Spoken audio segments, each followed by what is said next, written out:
Hi there! In today's video, I will show you how to enable or disable always on display on your Samsung Galaxy A55. Let's get started. So as a first step, swipe up and open settings. Then scroll down until you'll find this tab which is named Lock Screen and AOD. Click on it and here is it, always on display. We can enable it by simply clicking on this slider or disable it by clicking on the same slider. And also, if we will enable it and click on the name of this function, we can make some changes. So for example, we can enable or disable show music information, and also most important setting is when to show. We got here always tap to show as scheduled or for new notifications. Currently I have tap to show, and let me show you how it looks. So now my phone is turned off, and if I will tap on the screen, the time, some notifications, date, and current battery percentage will appear on the screen.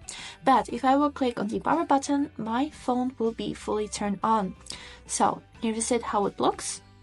And also here you can read some information about always on display. And this is it. I hope this video was helpful for you, and thank you so much for watching.